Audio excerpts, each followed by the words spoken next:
সেটা হচ্ছে এই যে আমাদের যে বাংলা কাব্য কবিতার জগৎ সেটা ৩০-এর দশক থেকে যখন আধুনিক হওয়া শুরু করলো, তারপর আমরা জানি জীবনানন্দের যুগ ছিল।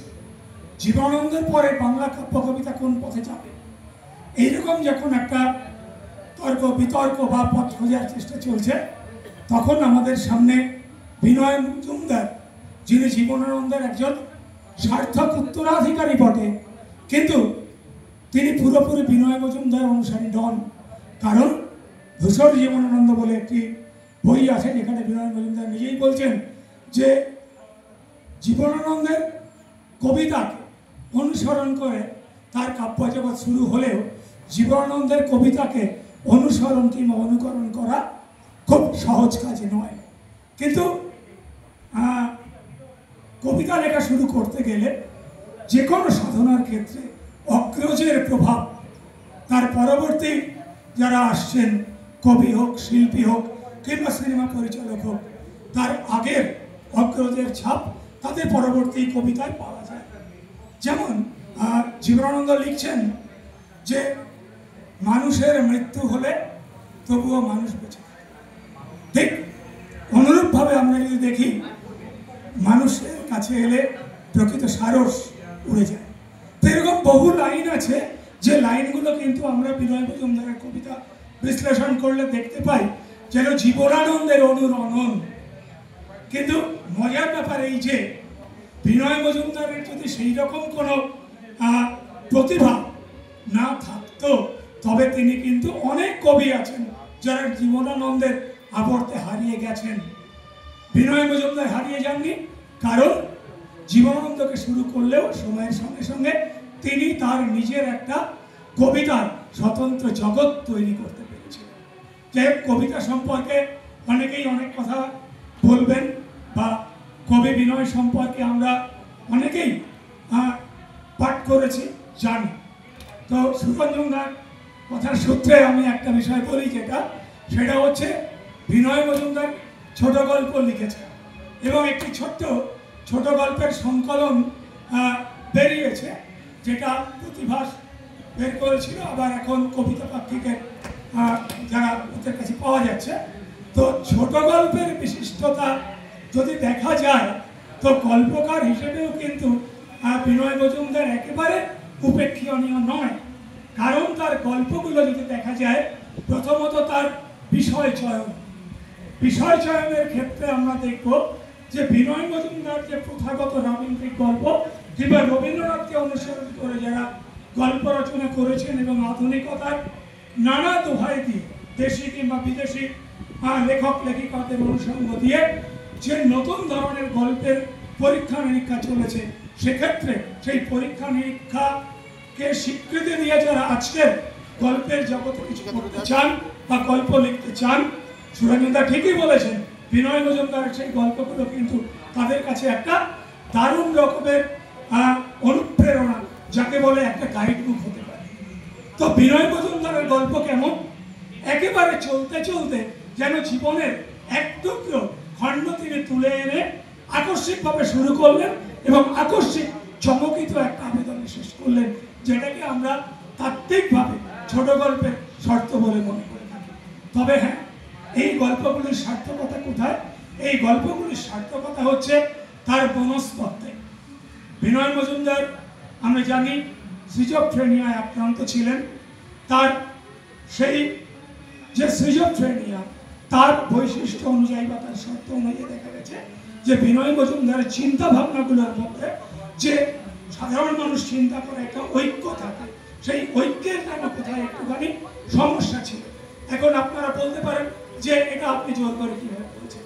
যদি আমরা বিনয়ের কাব্যের যে ধারা প্রবাহ আমরা দেখি, বিশ্লেষণ করে দেখব, আমরা তার ফিরে এসো চাকাতে একটি বাক্যের সঙ্গে পরবর্তী বাক্য, একটি ভাবের সঙ্গে পরবর্তী একটি ভাব, কিংবা কবিতার প্রথম থেকে মধ্য অতিক্রম করে যখন আমরা পরিণামে আসছি, দেখতে পাই যে ভাবের একটা সম্পূর্ণ, যাকে বলে ধারাবাহিকতা এবং পারম্পর্য ছিল। কিন্তু সিজোফ্রেনিয়া আক্রান্ত হওয়ার পর বিনয় মজুমদার যখন কবিতা লিখেছেন, তখন দেখা গেছে তার সেই চিন্তা সূত্র কোথায় যেন একটু কবিতা লেখার ক্ষেত্রে একটা কমপ্লিট ধারণা ফুটিয়ে তোলবার ক্ষেত্রে কোথায় যেন একটা সমস্যা হচ্ছে। তো ছোট গল্পগুলোর ক্ষেত্রে দেখা গেছে সেই কিছু ঘটনা তিনি প্রথমে একটি খণ্ডে উপস্থিত করলেন, মাঝে তার বিস্তার করলেন এবং পরিণামে এসে দেখা যাচ্ছে যে পরিণতি গল্পটির সেইখানে কোথায় যেন একটা অসঙ্গতির জায়গা আছে। কিন্তু সুরিয়ালিজম বলে একটা মতাদর্শ আছে যেখানে দেখা যাচ্ছে যে কংক্রিট কিছু নয়, কবি, গল্পকার, সাহিত্যিক এবং সিনেমার ক্ষেত্রে যেটা কিছু কিছু খণ্ড খণ্ড ঘটনা তাদের লেখায় তারা তুলে ধরবেন। আপাত দৃষ্টিতে সেগুলো বিচ্ছিন্ন মনে হলে যখন আমরা সেটাকে একসঙ্গে গেঁথে নেব তখন তার মধ্য থেকে একটা অদ্ভুত রকমের সংগতি এসে যায়। সেই জন্য অনেকেই যারা তাত্ত্বিক, পণ্ডিত এবং সমালোচক অনেকেই দেখেছি বিনয় মজুমদারের গল্প সম্পর্কে একটুখানি কেমন যেন মানসিকতা প্রকাশ করতে, এগুলো আদৌ গল্প বলছি কি না। কিন্তু যদি আমরা ইমপ্রেশনিস্ট কিংবা ইউরোপিয়ান যে সমস্ত শিল্প আন্দোলন, সাহিত্য আন্দোলন দেখেছি, সেই আন্দোলনগুলোর সাপোর্ট দিয়ে বিনয় মজুমদারের গল্পগুলো বিশ্লেষণ করা যায়।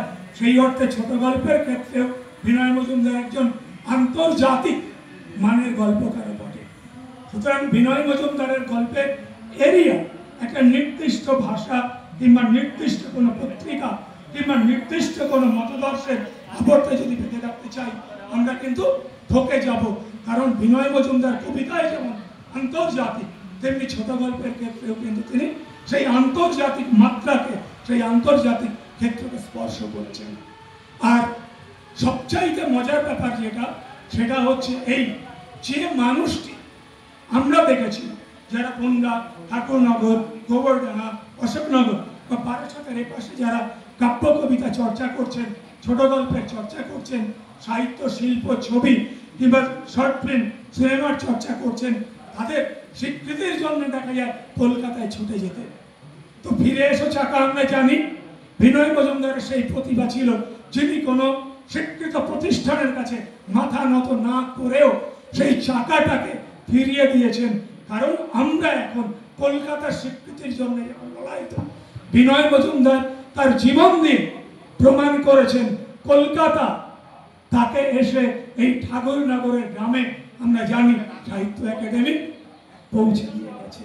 সুতরাং আমাদের বিনয় মজুমদারকে নিয়ে কাজ করার সূত্রে একটা জিনিস দেখেছি, কাজ যদি ভালো হয়, লেখার মধ্যে যদি জোর থাকে, শিল্পের মধ্যে যদি নিজেকে ছাড়িয়ে যাওয়া, অঞ্চলের দিকে ছাড়িয়ে যাওয়া যদি একটা জাতীয় কিংবা আন্তর্জাতিক আবেদন থাকে, তো বিনয় মজুমদার বলতেন সেই লেখা বান্ডিল বেঁধে তুমি খাটের তলায় রেখে দাও।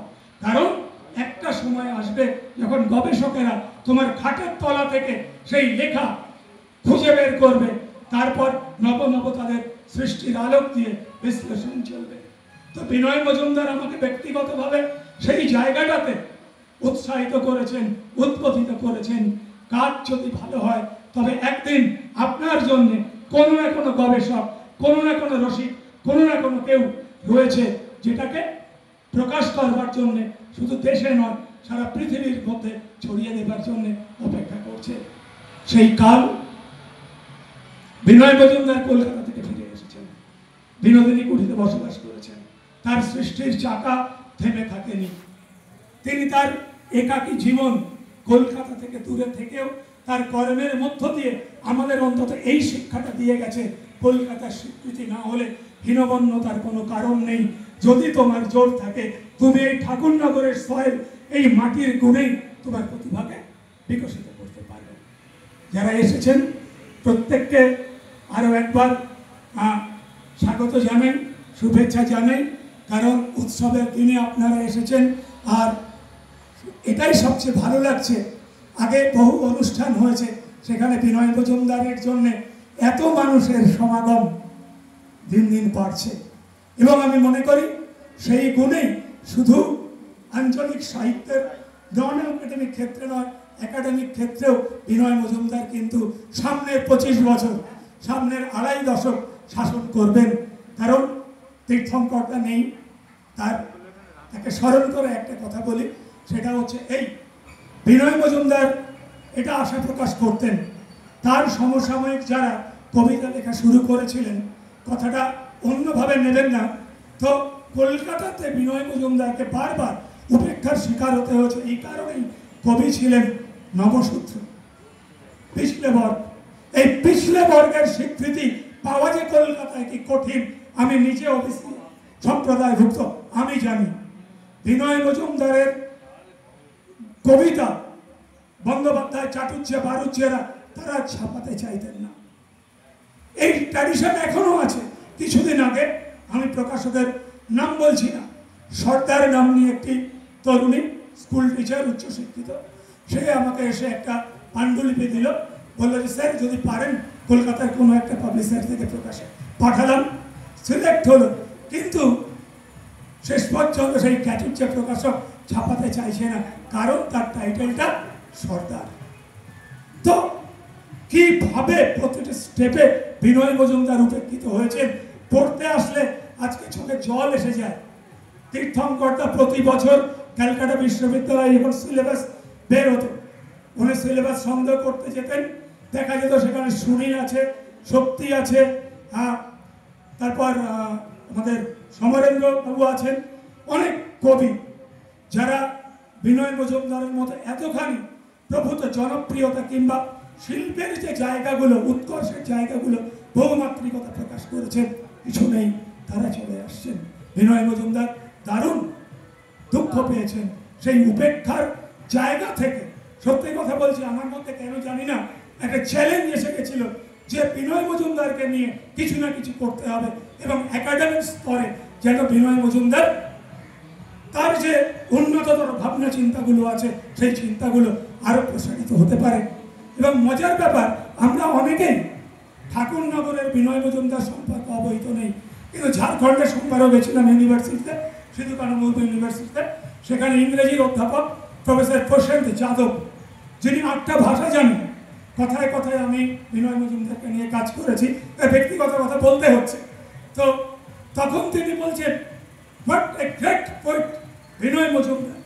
আমি অবাক হয়ে বললাম স্যার আপনি জানেন? বলছে আমি জানবো না, বাল্মীকির কথা জানো? বলে হ্যাঁ। তো তিনি প্রথম মা নিষাদা প্রতিষ্ঠান লিখেছিলেন, উচ্চারণ করেছিলেন আমাদের আদি কবিতা। দুঃখের ভিতর থেকে, সপ্পর ভিতর থেকে কবিতার জন্ম নিয়েছে আমাদের বাংলা ভাষার আদি কবিতা। দেখবে আমাকে বলছেন স্যার, হিন্দিতে বলছেন যে তুমি খেয়াল করবে, দেখো যে বিনয় মজুমদার একটা দারুণ উদ্ধৃতি বলেছিলেন, সেটা হচ্ছে এই, আজকালকার ছেলেরা কবিতা লিখতে আসলে বলে কি হবে কবিতা লিখে, আমার ইনকাম হবে, আমার কি হতে পারে? আমাকে বলে আরে আপনি কাজ করছেন, আপনার তো মাইনে বাড়বে, প্রমোশন বাড়বে, 7,000 টাকা করে মান্থলি আপনার বেনিফিট আছে, আমরা কবিতা লিখবো। তো প্রফেসর প্রশান্ত আমায় বলছেন যে কবিতা লিখবো এই জন্যই। বিনয় মজুমদার বলছেন ফার্স্ট ইঞ্জিনিয়ার, কবিতা লিখে বাংলা কাব্য কবিতার কি উন্নতি হয়েছে আমি জানি না, আমার ব্যক্তিগত কি উন্নতি হবে সেটাও আমি জানি না, তবে এটা জানি কবিতা লিখলে দুঃখ ভোলা যায়। আজকে যদি আমরা আমাদের প্রত্যেকের দিকে তাকাই, এই অস্থির পৃথিবী, এই অস্থির আমাদের চারপাশ, আমরা বহু অনিয়ম, অত্যাচার, অবিচার দেখেও চুপ করে আছি। আমাদের মধ্যে একটা রোষ তৈরি হচ্ছে না, আমাদের মধ্যে একটা দুঃখ তৈরি হচ্ছে না। আমার ঘরে যে মেয়েটি রয়েছে উচ্চশিক্ষিত, আমার ঘরে যে উচ্চশিক্ষিত ছেলেটি রয়েছে, তার মুখের দিকে তাকিয়ে আমাদের এই কষ্ট হচ্ছে না যে তার কর্মসংস্থান কি হবে? তো প্রতি মুহূর্তে আমাদের মধ্যে যে অবচেতন আমাদের বিভিন্ন এই রস বলতে পারেন, আক্ষেপ বলতে পারেন, আক্রোশ জমা হচ্ছে, সেগুলো আমাদের দুঃখ নয়। তো এই যে ব্যাপারগুলো সাইকোলজির দিক থেকে দেখলে প্রতি মুহূর্তে বাইরের যে আঘাত, যার বিরুদ্ধে আমরা লড়াই করতে পারছি না, তার দুটো প্রকাশ হয়। একটা হচ্ছে আমরা ফেরোসাস হতে পারি, পেপার খুলেই দেখবেন সহপাঠীকে মারছে, স্ত্রী কিডনি নিয়ে স্বামী পালিয়ে যাচ্ছে, এরকম প্রতিটা মুহূর্তে রয়েছে। কথায় কথায়, যেটা কথার মাধ্যমে মিটিয়ে নেওয়া যায়, দেখবেন কথায় কথায় অস্ত্র, গুলি, গোল্লা চলছে। আমাদের সহিষ্ণুতা শেষ হয়ে গেছে। তখন বিনয়ের কাছে আসুন। বিনয়ের উপর নেমে আসা যাবতীয় অত্যাচার, যাবতীয় অবিচার, গৃহের মধ্যে, গৃহের বাইরে, সমাজ থেকে তিনি যে ব্যাপারগুলো পেয়েছেন, তিনি কোথাও কিন্তু ফেরোসাস হননি, কোথাও তিনি তার প্রতি আক্রমণের বিরুদ্ধে প্রতি আক্রমণ করেননি। তিনি তার দুঃখগুলোকে চালান করে দিয়েছেন কোথায়? তার কবিতায়, তার ছোট গল্পে, তার সৃষ্টিতে।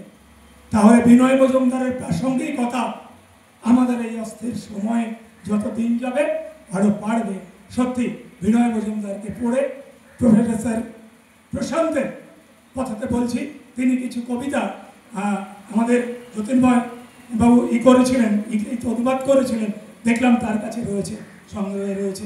আমাকে বলছেন যে আমার প্রথম আশ্রয় যদি দুঃখের ক্ষেত্রে প্রথম জন হন রবীন্দ্রনাথ, দ্বিতীয় জন তোমাদের বিনয় মজুমদার, বিনয় মজুমদার এবং বিনয় মজুমদার। গত সোমবারের অভিজ্ঞতা আমার। সবাই ভালো থাকবেন। আরও একবার সবাইকে আমার এই কি বলবো উপদ্রব শোনবার জন্যে ধন্যবাদ জানাই। নমস্কার।